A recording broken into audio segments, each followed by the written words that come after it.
यूं ही नहीं मैं बन जाता हूं। कुदरत के कोने कोने से खूबियां खोज लाता हूं। गुणवत्ता की गहराइयों का गोताखोर हूं मैं। यूं ही नहीं मैं रजनीगंधा बन जाता हूं। महाराष्ट्र में इंडी गठबंधन अपने ही झगड़े में उलझा है। इसी बीच अखिलेश यादव ने महाराष्ट्र में एंट्री कर इंडी गठबंधन की मुश्किल और बढ़ा दी।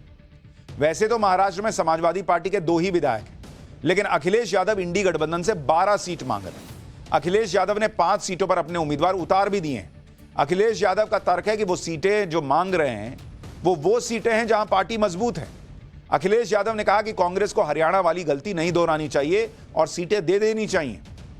अखिलेश यादव 12 सीट महाराष्ट्र में मांग रहे हैं, 5 पर उम्मीदवार उतार चुके हैं, लेकिन इंडी गठबंधन में कोई उन्हें भाव तक नहीं दे रहा। अपने नेता की इस तरह की बेइज्जती से महाराष्ट्र में समाजवादी पार्टी के अध्यक्ष अबू आजमी भड़क गए। अबू आजमी ने कहा कि अखिलेश यादव महाराष्ट्र में देख लें क्या कहना है, बार बार अपमान नहीं सहेंगे। सुनिए अबू आजमी को।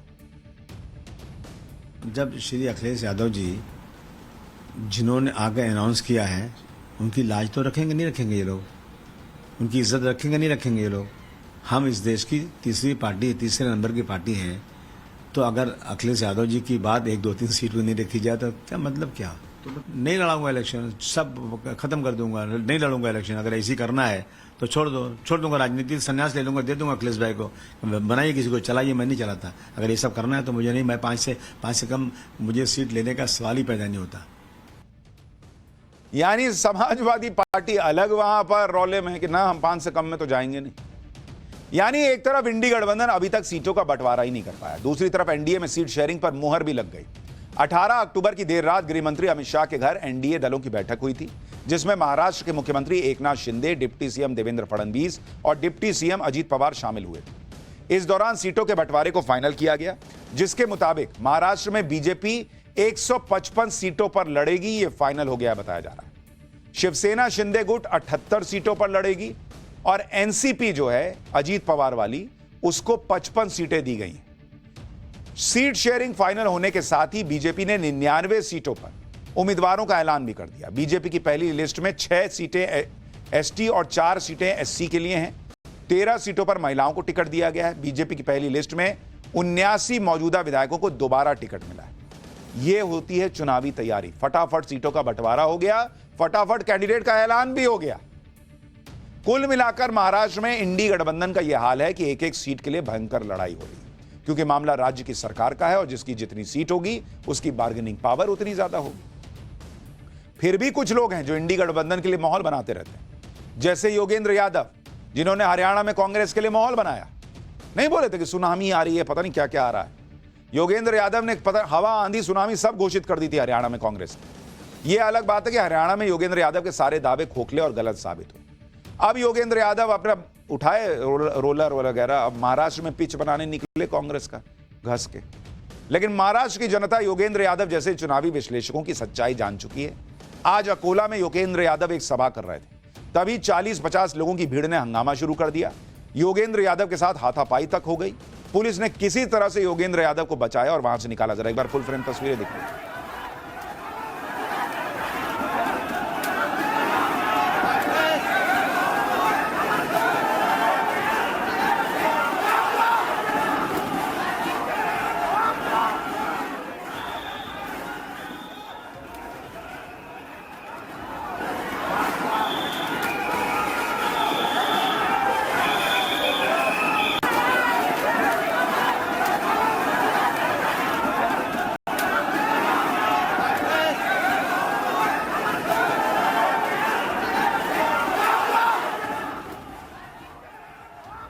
महाराष्ट्र नहीं, झारखंड में भी इंडी गठबंधन में सीटों को लेकर भयंकर बवाल मचा है। झारखंड में विधानसभा की 81 सीटें, अब कांग्रेस और जेएमएम ने 70 सीटें आपस में बांट ली। बाकी बची 11 सीट आरजेडी और लेफ्ट को कहा कि ले लो, तुम लोग देख लो, आपस में ले लो। अब 11 में से 7 सीट आरजेडी को ऑफर हुई है और 4 लेफ्ट को दे रहे हैं, ये लो तुम लोग भी थोड़ा थोड़ा रखो। आरजेडी बमक गई। आरजेडी ने अकेले चुनाव लड़ने के संकेत दे दिए कि हमको क्या समझे हो जी कि 7 सीट दिए हो। आरजेडी का तर्क है कि वो झारखंड में 18 से 20 सीटों पर मजबूत है भाई, उसे कम से कम 12 से 13 सीटें मिलनी चाहिए। आरजेडी ने कहा कि पिछली बार 7 सीटों पर समझौता कर दिया था, हर बार थोड़ी ऐसा कर लेंगे, इस बार ऐसा नहीं करेंगे। सुनिए आरजेडी के नेता कैसे भड़के हुए हैं। हम आपको जब नेता प्रतिपक्ष 2 दफे हम लोग गए, बड़ी सौहार्दपूर्ण बातचीत हुई परसों रात, हेमंत जी स्वयं थे, सारी बात हुई। इस संभावना पे बल दिया गया कि हमें मिल के लड़ना है, लेकिन कल एक यूनिलैटरल डिसीजन हुआ जिसमें कहा गया कि साथ छोड़ा जा रहा है। शाम तक जब हम दोबारा बातचीत के लिए गए, जिसे मैं उतना सौहार्दपूर्ण नहीं मानूंगा, अब वो बातचीत 3-4 सीट पे आई। 3-4 सीट ना हमारे कार्यकर्ता को, ना हमारे मतदाताओं को, ना हमारे नेताओं को स्वीकार्य था। अगर सम्मानजनक समझौता नहीं होता है तो फिर जो सब लोगों को पता है कि राष्ट्रीय जनता दल की क्या ताकत है झारखंड में, और मुख्यमंत्री श्री हेमंत सोरेन जी को बनना है, इसलिए उनको सोचना है। हालांकि यह बात अलग है कि आरजेडी पिछली बार 7 में से सिर्फ 1 सीट जीत पाई थी, लेकिन इस बार आरजेडी आर पार के मूड में लग रही है। करिए हमारी बहुत हैसियत है भाई झारखंड में, तो ये तो इंडी गठबंधन का हाल है। अच्छा, उत्तर प्रदेश में भी इंडी गठबंधन में सब कुछ ठीक नहीं चल रहा। मतलब इनके घर में अगर 4 कमरे हैं तो ऐसा नहीं है कि एक कमरे में मारापीटी चल रही है, सब जगह धड़ाम धुड़ुम चल रहा है। उत्तर प्रदेश में वैसे तो 10 सीटों पर उपचुनाव होना है, लेकिन मिल्कीपुर सीट पर उपचुनाव की तारीख का ऐलान नहीं हुआ, तो अभी 9 सीटों पर उपचुनाव होंगे। उपचुनाव के लिए कांग्रेस शुरू में 5 सीटों पर तैयार थी, लेकिन समाजवादी पार्टी ने पहले ही 6 कैंडिडेट उतार दिए। अखिलेश ने कांग्रेस से बिना चर्चा किए पहले 6 सीटों पर कैंडिडेट उतारे, फिर 7वीं सीट पर भी कैंडिडेट उतार दिया, तो बची 2। कांग्रेस को 2 दे दी कि लो 2 और जाओ। कांग्रेस को अलीगढ़ की खैर विधानसभा सीट दे दी और गाजियाबाद सीट दे दी। ये दोनों ही सीटें कांग्रेस के लिए बहुत टफ सीट है, हमने आपको पाठशाला में बताया ही था। यहां से कांग्रेस तो खत्म मामला है, जीतेगी ही नहीं। तो कांग्रेस को पहली दिक्कत तो यह थी कि अखिलेश ने सिर्फ 2 सीट दी।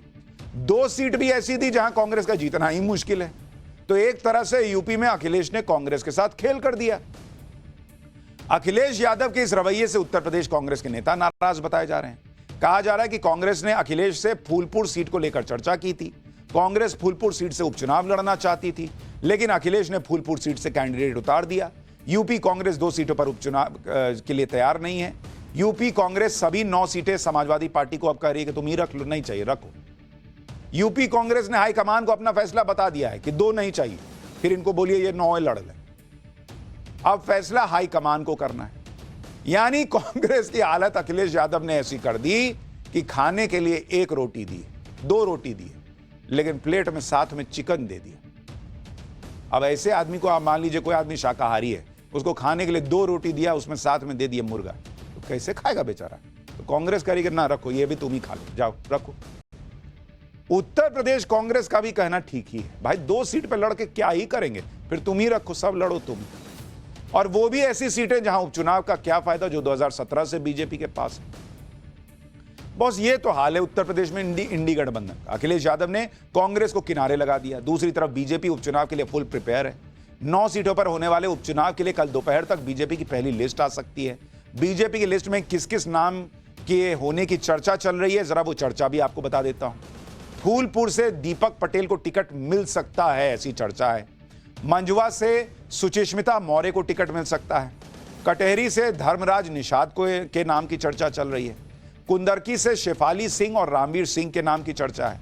करहल से वीरेंद्र शाक्य और प्रेम सिंह शाक्य की चर्चा है।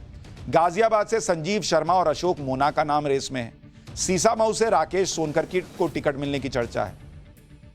खैर सीट से सुरेंद्र दिलेर, भारत भारती और मुकेश सूर्यवंशी की चर्चा है। मीरापुर सीट आरएलडी के खाते में। अखिलेश यादव उत्तर प्रदेश में ही कांग्रेस के साथ खेला नहीं कर रहे। मध्य प्रदेश में भी अखिलेश यादव ने कांग्रेस को झटका दे दिया। मध्य